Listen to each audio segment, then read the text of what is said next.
ये सबसे बड़ी बात है। मिथिला में आज हम जब भी जाते हैं, क्योंकि हम लोग श्री राम कथा श्रीमद् भागवत कथा में बहुत व्यस्तता रहती है, चिन्हट लखनऊ पड़ता है बगल नहीं।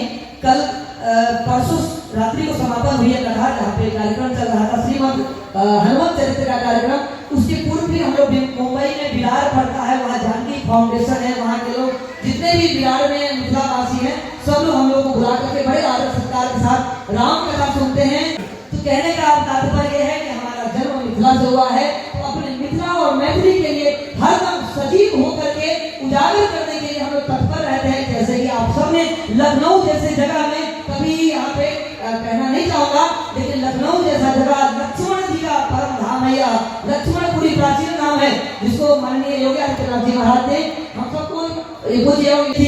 इसलिए हम सबको भी यही चाहिए कि अपने मिथिला से छीन मिट्टी से हम सब पकड़ रहूं, अपने जमीनी स्तर से कार्यक्रम दिखाने की चाहिए। फेसबुक पर लिख देना से सिर्फ नहीं होगी, फेसबुक पर लिख देने से जय मिथिला जय मिथिली नहीं होगा।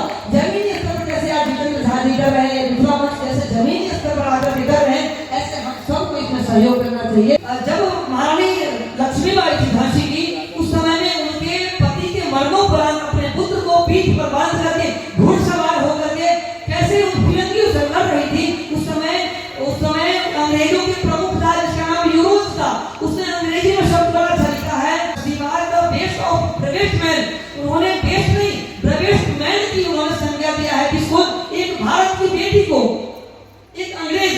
और आज हम देखते हैं कि अपने मिथिला में कल्चर कितना खत्म होता जा रहा है, भोजपुरी हावी होता जा रहा है। कोई बात नहीं, भोजपुरी अच्छी भाषा है, मैं मानता हूँ, लेकिन भोजपुरी में आज जो जितनी भी गंदगी फैला के इन कलाकारों ने, उनको सम्मानित करने के लिए राष्ट्रीय स्तर पर कार्यक्रम होते हैं। दुख की बात यह है कि हम लोग जिस संस्कृति के लिए दौड़ते हैं, यहाँ तक आते हैं, हमें बहुत सम्मान प्राप्त होता है, लेकिन कहीं कहीं नहीं हो पाता है, दुख भी नहीं होता। लेकिन दुख किस बात की होती है कि उन लोगों को सम्मान आज हमारे राष्ट्रीय स्तर पर हो रहा है जो गंदगी हमारे मिथिला में फैला रहे हैं।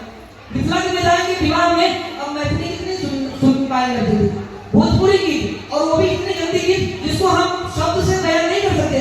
भगवान अगर कभी हमारे मन में कभी जहन में शब्द उतरे भी, लेकिन आज मजबूर होकर के बहन बेटी हाथ होकर के हेडफोन लगा करके घर में रहती है। क्यों?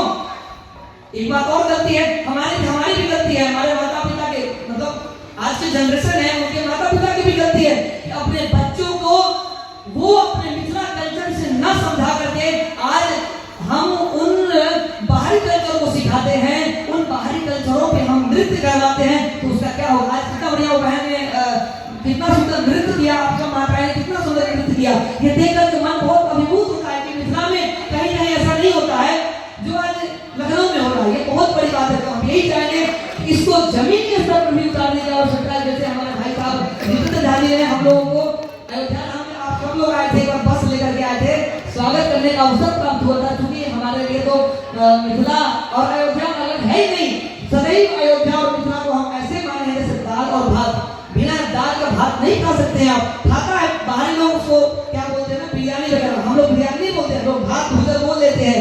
लेकिन दाल भात हमारे खाने का परंपरा है। हमारे मिथिला के विवाह में भी दाल भात का परंपरा है, चूड़ा दही का परंपरा है, रोटी और पूरी करेंगे।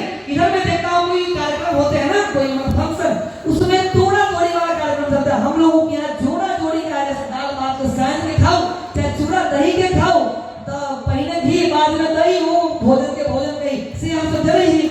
आइए हम लोग थोड़ा थोड़ी पूरी लूझा लूझी चल रहा है, तो उसी हाथ से खा रहे हैं, पूरी छील रहे हैं, कढ़ाई में तेल से छाने रहे हैं। जब तक हलवाई तो होते हैं तो पूरी निकाले नहीं, उसी में से निकाल लेते हैं, मैंने देखा है।